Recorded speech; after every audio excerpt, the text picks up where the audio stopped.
The market is spiraling downward again today, and if you look back over the last 2 or 3 weeks, the market has been very, very volatile. We hit an all-time high on February 19th, and it's down 5%. The S&P 500 is today overall from its high.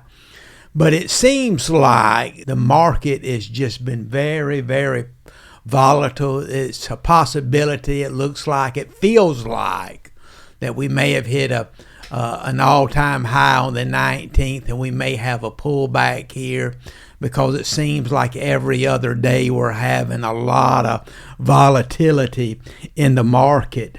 Grayson, you have any input on that?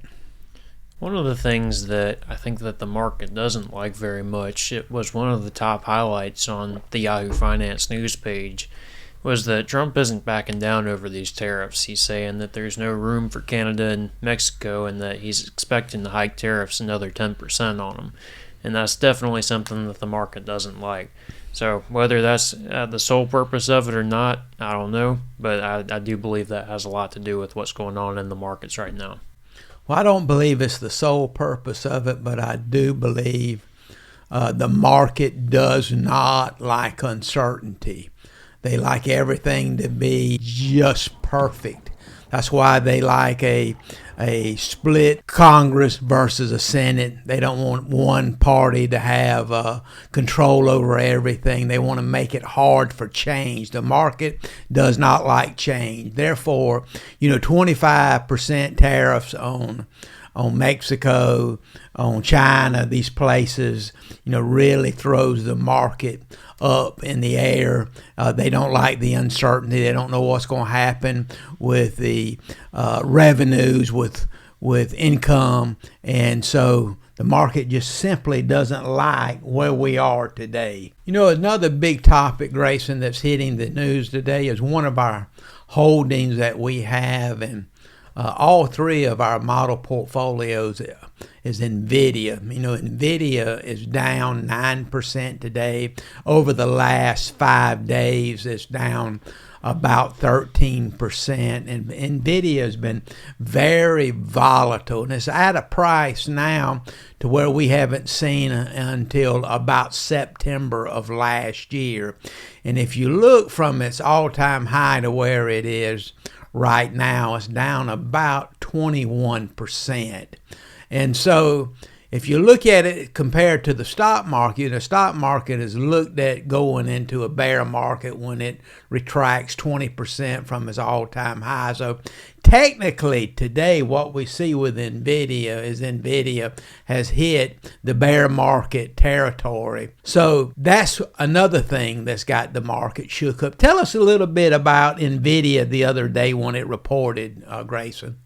Yes, NVIDIA is the second biggest company in the world, and so kind of the way that it goes has a lot to do with how the market goes. And so one of the things that came out when NVIDIA's earnings were reported, they actually beat their earnings estimate, which is traditionally a very good thing for the stock. And usually when a company beats its earnings, that's a good sign for it, and it'll continue to either trade the way it's been trading, or it'll start to make some gains.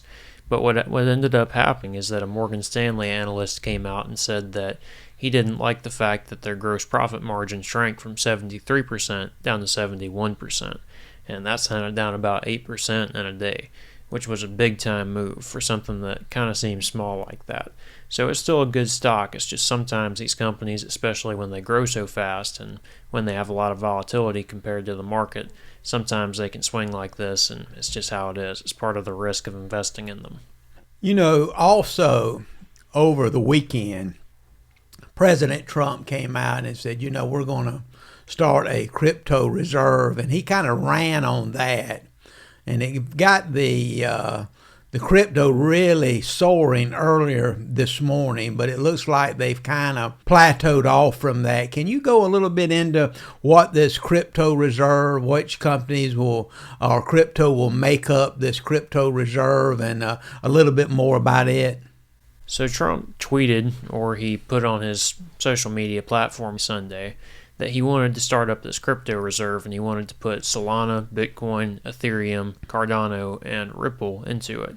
And so basically, Bitcoin had been sliding pretty big time. And when Bitcoin moves like that, usually the other cryptocurrencies do too.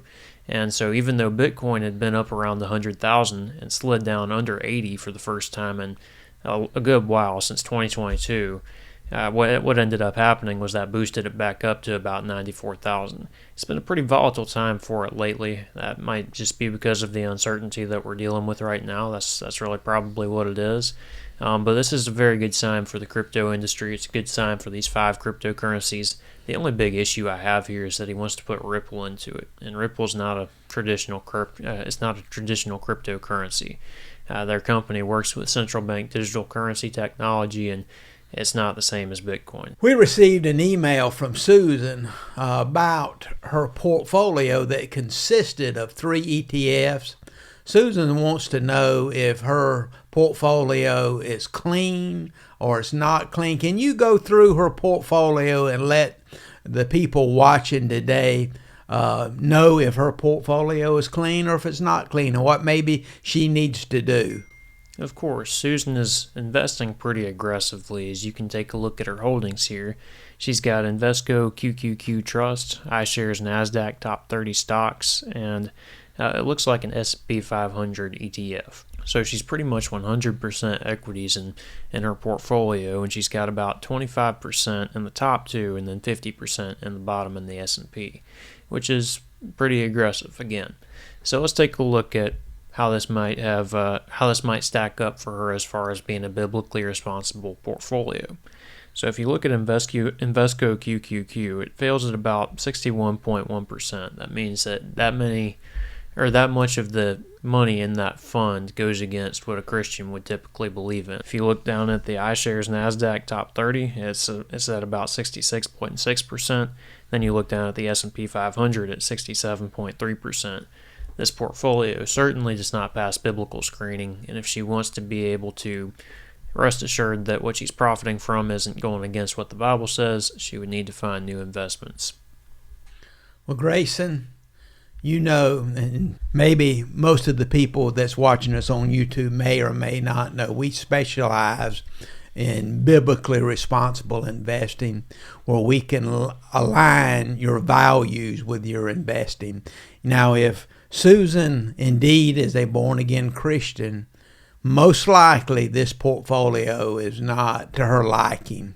Because so many people, they find out that 50, 40, 30% of what they invest in goes against what they believe in. They usually want to get rid of those investments. So maybe 2 things that Susan needs to do. She needs to really find out if she really needs to be investing that aggressively. Maybe that's what she likes, but also maybe changing up this portfolio to align more with her values. Until next time, may God richly bless you.